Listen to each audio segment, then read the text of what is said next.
Hi, this is Tim of the Watchbox at Dubai Watch Week 2021 with the GPHG Calendar and Astronomy Prize winner from Christiaan van der Klauuw of the Netherlands.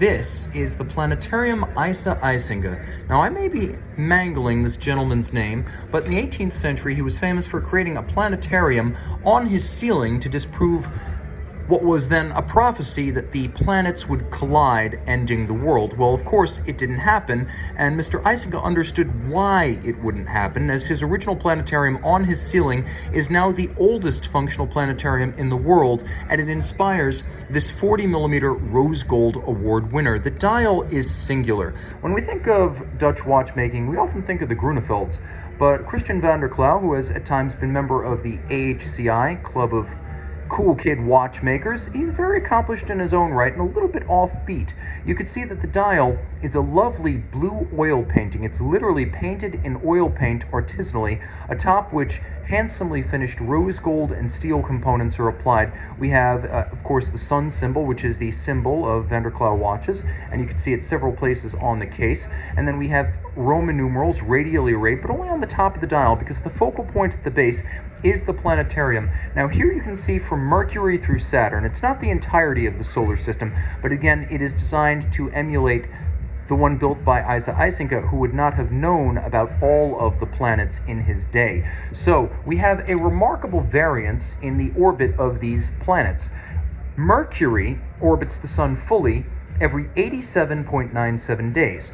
At the outer extreme, Saturn will orbit the sun once every 29.46 years, and then the planets in between have varying intervals. So this is one of the most dramatic reductions in gearing you will ever see in a watch, as one of these planets essentially will make an orbit every 30 years or 3 decades.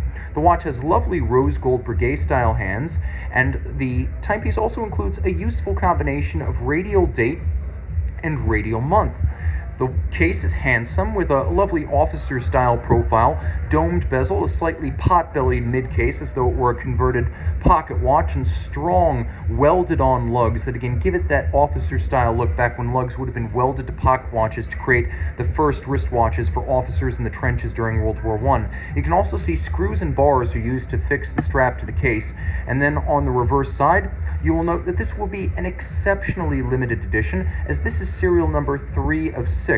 The movement is accomplished. It is a twin-barrel automatic winder with 96 hours or 4 days of power reserve. You can see the signatures of Christiaan van der Klauuw, as well as a wonderfully whimsical solar system or astronomy-themed rotor. The timepiece is nicely finished internally, and the movement does feature stop seconds, even though, as you can see, it does not actually feature a seconds hand. It does have that refinement. There's a combination of blued screws, Côte de Genève, satination on wheels, engine turning on the base plate, and you'll also note that the timepiece features remarkably narrow and closely spaced Geneva stripes. They're a little bit narrower and darker than are typical, so even in its finishing, this watch is remarkable. My favorite detail is the black polishing of the center rotor and the engine turning just underneath the rotor atop the winding bridge. A beautifully made and thoughtfully conceived watch. You can really see how the oil painting of the dial has an irregular texture that you would associate with hand painting. This is not something industrially created. Artisanal, mathematical, and historical all in one. This is the Astronomy and Calendar Prize winner at the GPHG for 2021.